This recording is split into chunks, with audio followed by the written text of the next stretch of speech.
G'day, my name's Tully Williams, and today I'd like to share with you the 3 biggest secrets to improving the success of your positive reinforcement dog training.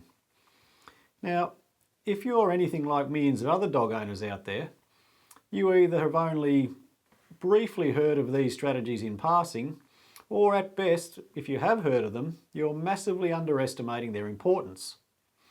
And by the end of this video, you'll understand exactly what these 3 secrets are, and you'll also understand why the experts out there don't seem too keen on sharing them with you and emphasising them as much as they need to be emphasised. Because most of the positive reinforcement trainers out there make it all sound just so easy. For example, Dr. Ian Dunbar, in his book, The Good Little Dog Book, like so many others, makes it sound ludicrously simple. Here's what he says. Indeed, once you've taught your pup the positive consequences of cooperating, it will eagerly want to comply. Which sounds great, doesn't it? He also says that food, lure, reward training is just so incredibly efficient and effective that most dogs are well trained within minutes. And he also says, in fact, food, lures and rewards are so effective their use should be mandatory. Now this all sounds brilliant, doesn't it? I mean, who doesn't want training that's so effective that it should be mandatory? And so incredibly efficient that most dogs are well trained within minutes. The only problem is, if you're like millions of others, you've no doubt found that this just doesn't seem to be the case. So what are you missing? Well, you're missing 3 things. And those are the 3 things that I'm going to share today. And by the end of this video, you'll understand why these trainers don't emphasise them more.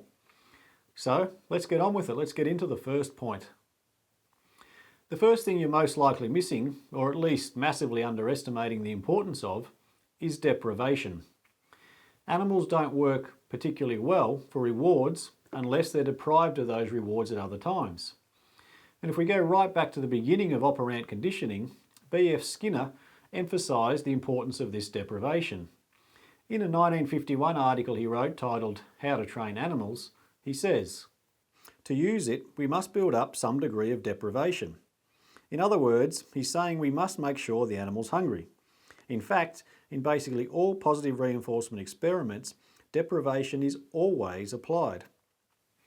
For example, all relevant scientific papers, whether dealing with rats or pigeons or monkeys, will all have a statement very similar to the following. 3 male white Carno pigeons were used as subjects. They were deprived of food until their weights were 75 to 80% of their free feeding levels. And this happens in basically all so-called positive reinforcement experiments. And why do I say so-called positive reinforcement? Because when you introduce deprivation like this, you are now working with negative reinforcement, not positive. But that's getting off the subject. Now, Dr. Dunbar, who I quoted earlier about the amazing effectiveness of positive reinforcement training, who's been called the godfather of modern dog training, advises us that we should actually never feed our dog a meal. In that way, of course, our treat training works better. But in fact, he goes one step further than this and claims that if you do actually feed your dog a meal, you're causing your dog terrible psychological abuse. Now, if I didn't have the exact quote, you probably wouldn't believe me. So here it is. But also it's psychologically devastating for the dog that its day now revolves around a single time, 5 p.m. and one bowl of food, always the same food at the same time. And within 5 seconds, the average Labrador, it's gone. And what you've now stolen from the dog is sort of raison d'etre, his reason for being. Did you get that? You've stolen from your dog its whole reason for existing, if you give your dog a meal. So, as you can see there, Dunbar, who's been described as the godfather of modern dog training, is a strong advocate of deprivation. In fact, in his behavioural problem-solving flowcharts, the very first step he advises is to stop feeding your dog. Now, you've probably heard this referred to as something like nothing in life is free, but I suspect you probably haven't paid it enough attention. Remember all those animals being studied on positive reinforcement how they were deprived of food until they were 75 to 80% of their normal body weight. Jean Donaldson, in her book, The Culture Clash, which Dunbar describes as the best dog training book he's ever read, has this to say. Reinforcers tend to become more potent after a period of deprivation. Hungry dogs work harder for food than satiated dogs. When trainers deliberately use deprivation to increase motivation, it is an example of what's known as an establishing operation. Food is established as a reinforcer through deprivation. Did you get that? Food is established as a reinforcer through deprivation. And when trainers really need maximum motivation, they will close the economy, i.e. not provide any nutritive reinforcement for free, which is what we heard from Dunbar, never feed your dog a meal. And she continues, establishing operations are like pre-training measures to make sure training will be effective. And Donaldson also advises that you should take control of the goodies the dog wants in life. Stop handing them out for free. Nothing is free anyway.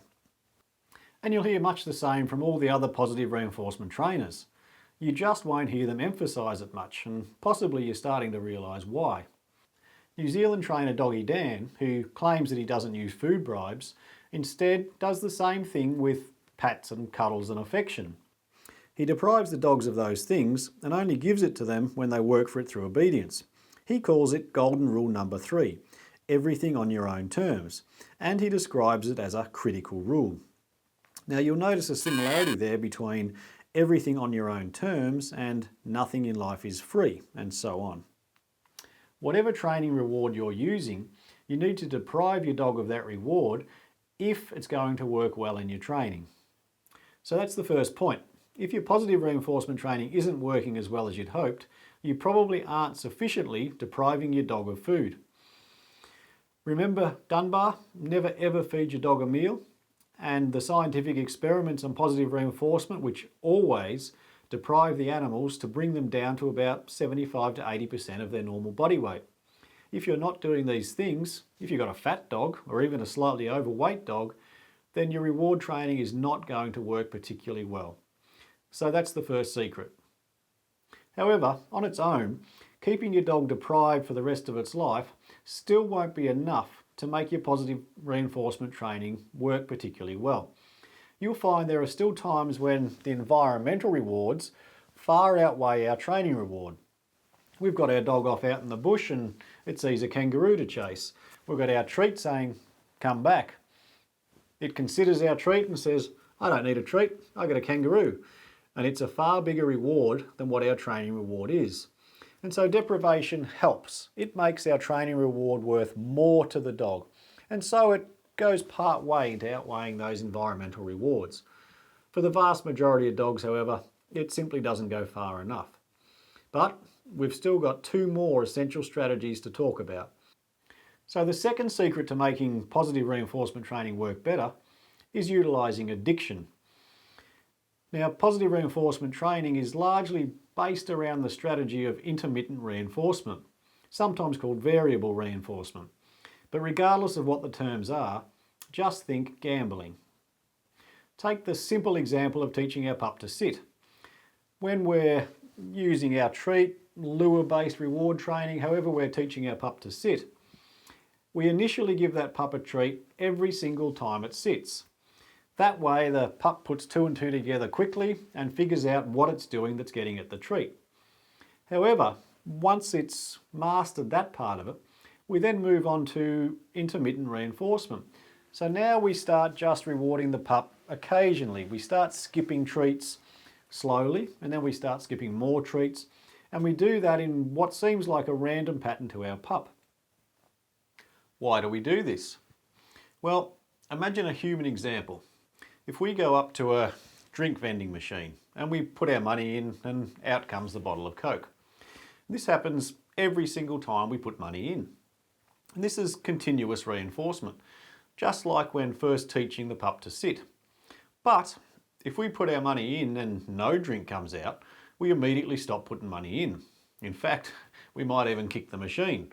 And, by the way, this is a great example of how positive reinforcement can cause aggression, which I talk about in the book. Or even if we don't kick the machine, we walk away.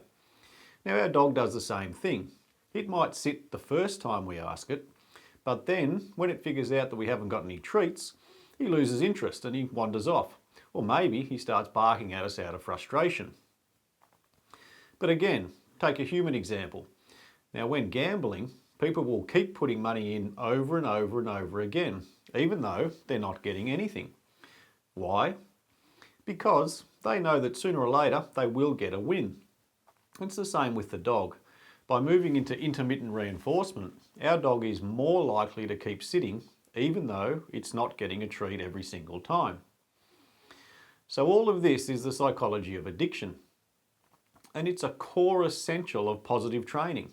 You have to turn your dog into a gambling addict if you have any hope of success. As Gene Donaldson says, positive trainers love reinforcer junkie dogs.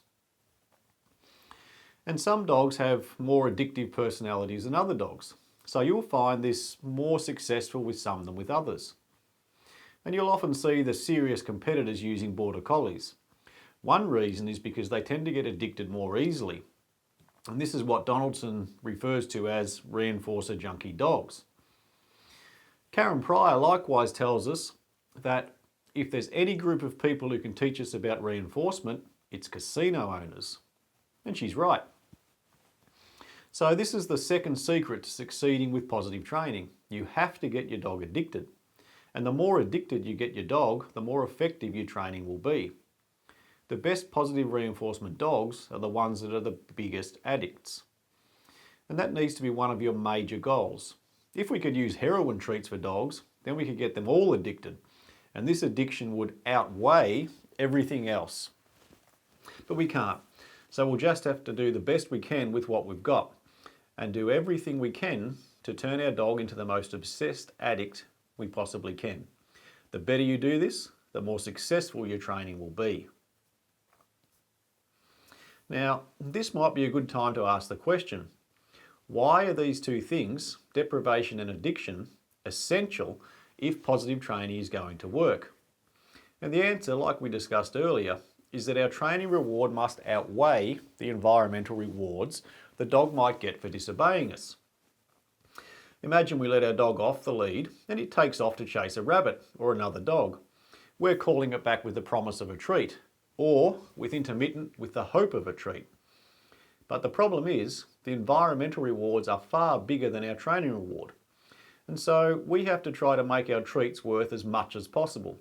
Only if we can make them worth more, and this is the key, only if we can make them worth more to the dog than the environmental rewards, do we have any hope of succeeding. So deprivation, keeping the dog hungry, makes the treats work better. But for most dogs, this still won't be enough. So you need to add addiction on top of the deprivation in order to try to make the reward worth even more to the dog. We've all seen or owned a ball-obsessed dog who ignores everything else. The dog is totally addicted, and for some dogs, that is worth more to them than anything else. So that's the first two ingredients that are essential if you want positive training to work. Make sure you're using deprivation and make sure you do everything you can to turn your dog into a reinforcer junkie. You must turn your dog into an addict. The final ingredient, the third secret, is just as vital as the first two. In fact, maybe more so. And this is management. Because we have competing rewards, we have our training reward and then we have the environmental rewards, we have to do everything we can to increase the value of our training rewards, and that's where the deprivation and addiction come in, and then we have to reduce or actually eliminate the environmental rewards on the other side of the equation. Otherwise, we're rewarding our dog for the behaviour we want, but the environment will be rewarding our dog for all the things we don't want, and often with much bigger rewards than ours. So positive reinforcement is working, it's just working in the wrong direction. The environment is training our dog better than we are. Now, in order to try to prevent this, we must utilise strict management. And you've probably heard that term thrown around a lot by the positive trainers. But maybe, like the first two, you haven't fully realised its significance or just how strict you have to be. For example, Zach George advises that you should have your dog on a lead not only outside the house, but also inside the house in order to prevent the environment rewarding your dog. And if you can't, he advises you to put the dog in its crate. You manage the dog so it doesn't get rewarded by the environment for things that you don't want. Now here's what he says in one of his books. The best way to keep control of your dog is by having her attached to you with a leash as often as possible. I'll be honest, too few people take my advice on this. They think they can bypass this step, but that's not advisable for the majority of dogs. I'm not talking about having your dog on leash only when outside the house. I want you to attach her to you often when inside the house too. Of course, you can't always supervise your dog this thoroughly. You have to work, run errands, and relax. In these cases, it's critical that you make sure you have your dog in a controlled setting. Crates are an excellent way. Well, he's right. Far too few people do take this advice. After all, who wants their dog attached to them on a lead or in a crate at all times? But if you don't do this, then your positive training will fail. I can guarantee it. As Zach says, this is critical. So why is it that your training will fail if you don't keep your dog attached to you on a lead at all times or in its crate like this? Because the environment will reward all the behaviours you don't want, and with far bigger rewards than you're using. And it will do so on an intermittent reinforcement schedule of great power. Here is what Karen Pryor says. The longer the variable schedule, the more powerfully it maintains behaviour. Long schedules work against you, however, if you're trying to eliminate behaviour. Unreinforced, any behaviour will tend to die down by itself. But if it is reinforced from time to time, however sporadically, the behaviour, instead of being extinguished, may actually be strongly maintained by a long variable schedule. And she's right. So if you allow your dog to even occasionally be rewarded for unwanted behaviour, your training is ruined. And that's why Zach George says keep your dog on a leash even inside the house or put it in its crate, and that this is critical. So this is a non-negotiable if you want positive training to have any hope of succeeding. You must never slack up on this and let the environment reward your dog.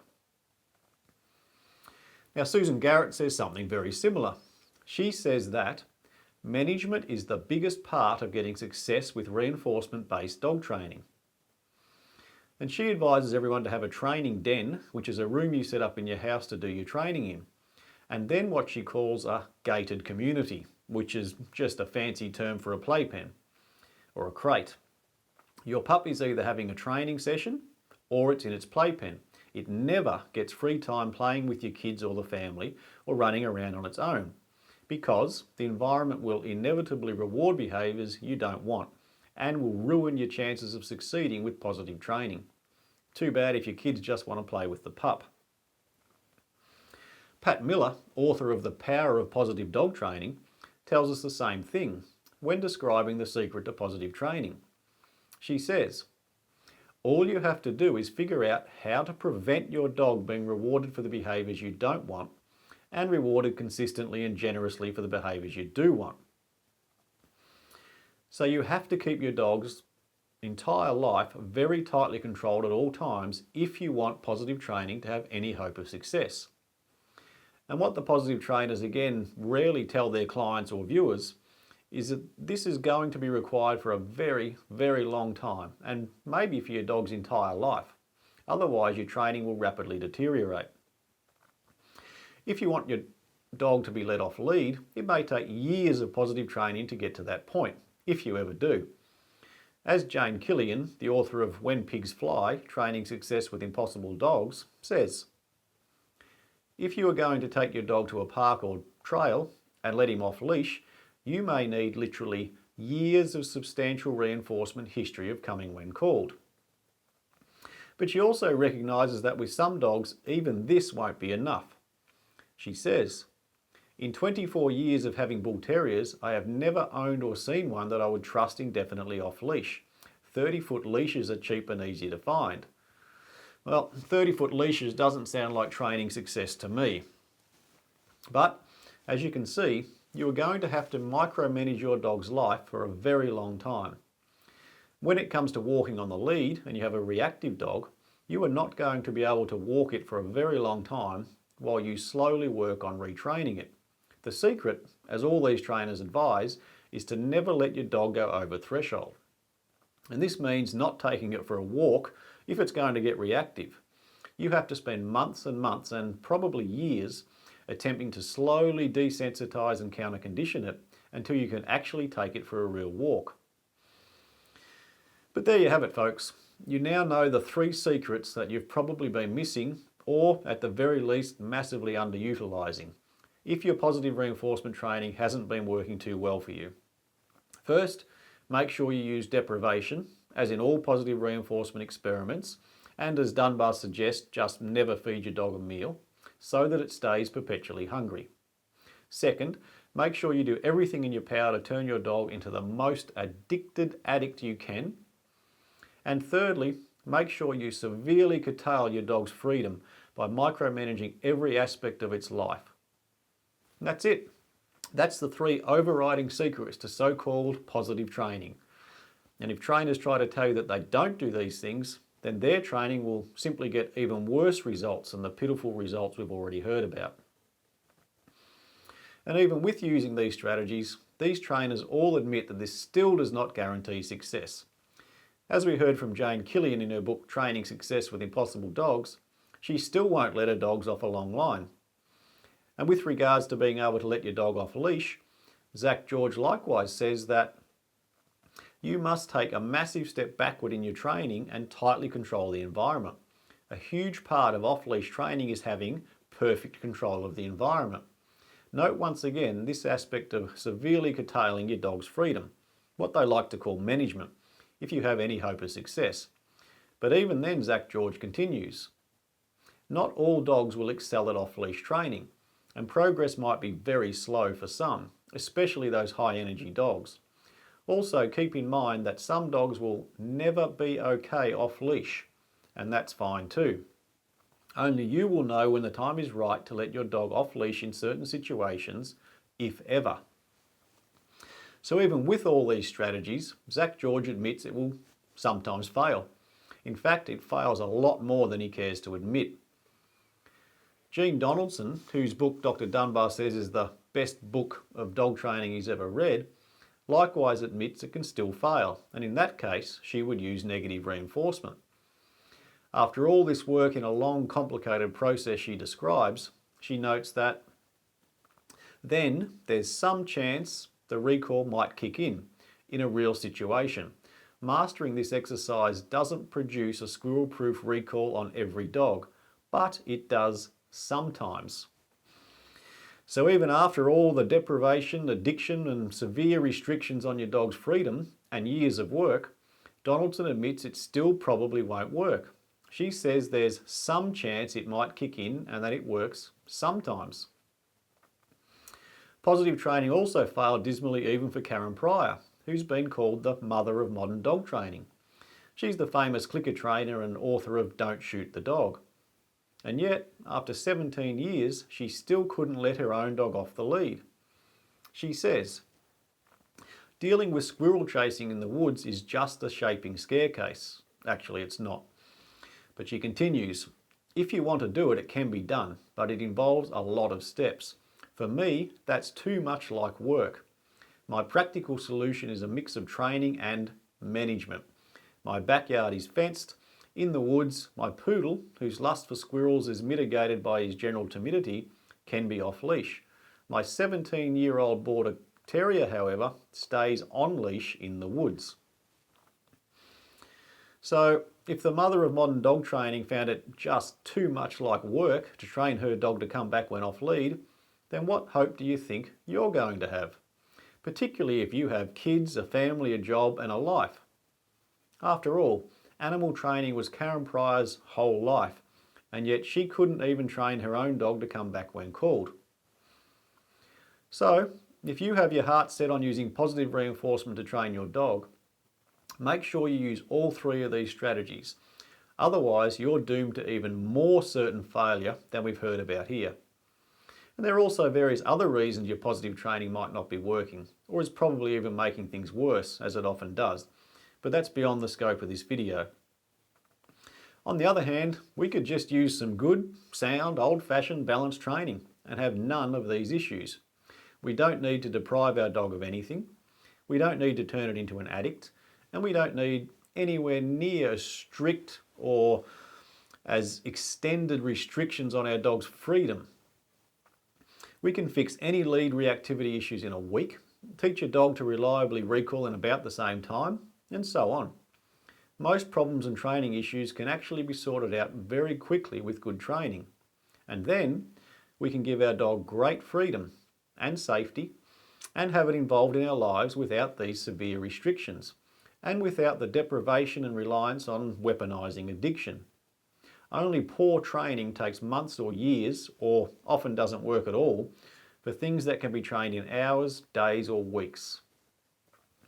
And despite what the positive trainers claim, there are actually no side effects from negative reinforcement and punishment when it's used properly. In fact, the side effects are all positive. And there are many negative side effects from using positive reinforcement, which I haven't discussed in this video. And that's on top of the deprivation, addiction and restricting your dog's freedoms. But whatever you do, don't rehome your dog or get it put down when the positive training doesn't work. In 99% of cases, the problems can quickly and easily be solved with good training. And I explain all this in detail and a lot more in my book, Real World Dog Training: Why Correction Succeeds and Positive Training Fails. If you want to understand what is truly best for your dog and for you, grab your copy today.